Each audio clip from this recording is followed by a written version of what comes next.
Bago namin umpisahan ang aming social experiment, tinanong muna namin ang aming mga kagrupo kung ano ang kanilang inaasahan sa aming magiging proyekto.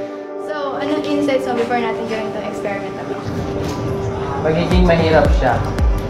Kasi para sa akin, ako yung videographer, ako yung mag-e-edit, ako yung sa mga technicals. Parang masyado siyang komplikado. Lalo na pag sa camera, itatago yung camera, pag gagawin yung experiment. Siyempre, nung una parang na-excite. Kasi, ang daming ideas, ang dami natin gustong gawin.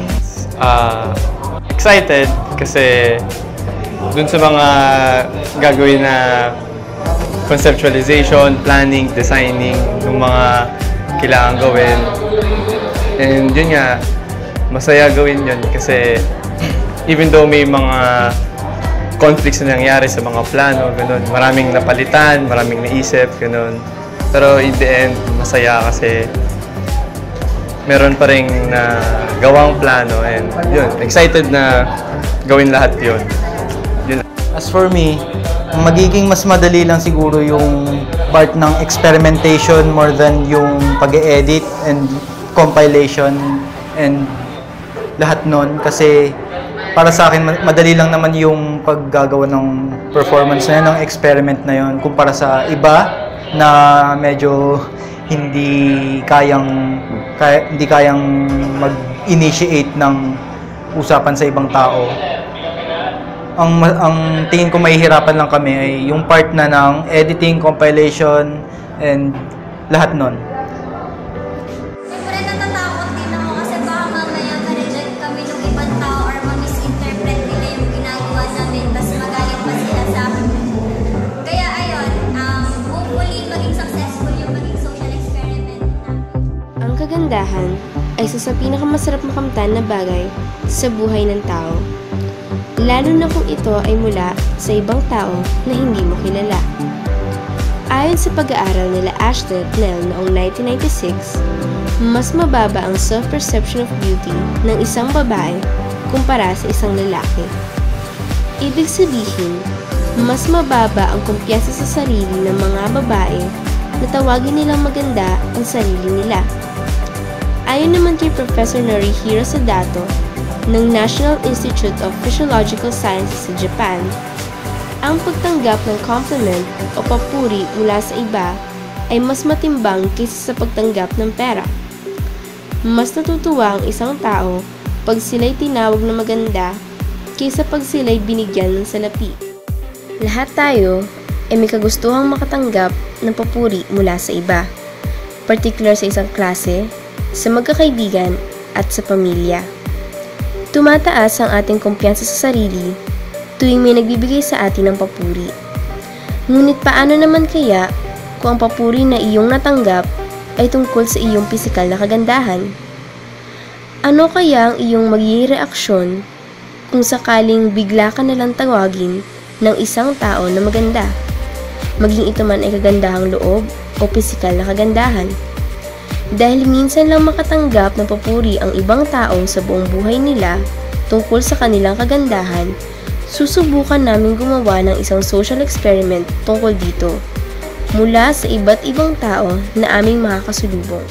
Sa aming unang social experiment, hindi namin inasahan na magiging mahirap ito tulad ng aming inaakala. Problema sa komunikasyon ng grupo, kulang ang iba ng kumpiyansa sa sarili, at problemang teknikal lalo na't malayo ang aming pinuntahan para sa aming social experiment. Kaya sa pangalawang pagkakataon, kami ay pumunta sa Nuvali upang gawin ang aming social experiment. So, eto na nga, papunta na kami sa Nuvali at ready na kami para sa experiment. Kompleto na yung mga gamit, medyo light yung traffic, mainit pero ayos lang kasi hindi crowded. Excited na kami na mag-start ng actual na experiment kahit na may halong hiya at kaba. Maraming bagay ang tumatakbo sa isipan namin dahil nung unang beses namin ito ginawa ay pumalpak na kami. Pero this time, kaya to.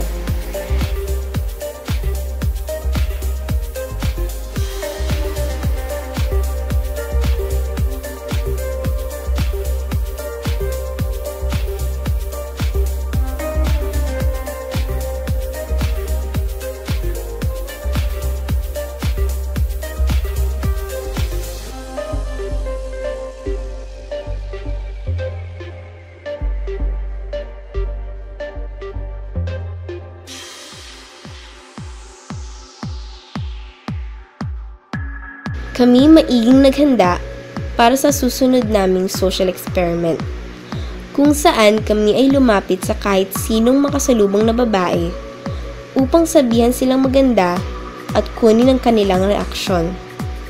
Ang aming grupo ay hindi naging mapili sa kung sino ang dapat naming lapitan.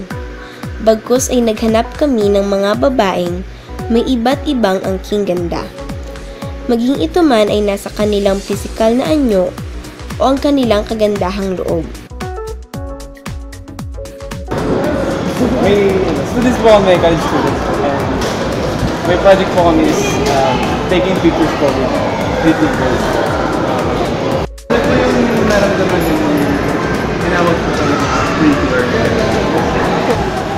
Meron pa pala nagsasabi sa akin. Those about random pretty girls. Sorry, Joanna. So, ano po yung reaction nyo nung sinabihan po namin kayo na pretty or maganda? Na-flattered ako. Flattered. Flattered. And may project po kami is taking pictures po with random beautiful women po. And okay lang po pala picturean po kami. Sorry, can you speak English? How did you feel when we told you that you were beautiful or pretty? Thank you. It's so sweet. Have to take photos with random pretty or beautiful girls. Is it okay if we take a photo? How did it feel when we told you that you were pretty or beautiful? How did it feel to you? I never expected to be said like that. Why? Can we ask why? Yeah, because no one told me that before. Kailangan po namin ng pictures with random pretty girls po. Ay, sure. Okay lang po. Ano yung na-feel nyo nung tinawag po namin kayong beautiful or pretty? Overwhelmed. Overwhelmed po? Shock. Okay. Kasi it's coming from someone that I don't know. Kaya kaya ganun po. Pero I appreciate it. Ano po? Pictures po with random cute girls. camera po. Yes. Ay, ano po yung na-feel nyo na nung sinabi namin na cute and pretty po kayo? Yun po, may unting tuwa. Kasi yun, sinabihan niyo akong cute. Random beautiful women po. Kasama ako daw. Ano po yung naramdaman nyo po nung natawag po kayong pretty or beautiful po? Sanay na ako. Siyempre, nakakatuwa naman. Nakakatuwa po. As to my age, siyempre, 60 na ako. May beautiful pa. Ang project po kasi namin is taking pictures po with random pretty girls po. Pretty ba ako? Oh my God. Ano po yung na-feel nyo nung sinabi po namin sa inyo na pretty and beautiful po kayo? Lahat naman di ba nito? Yun. Tingin nyo po bakit?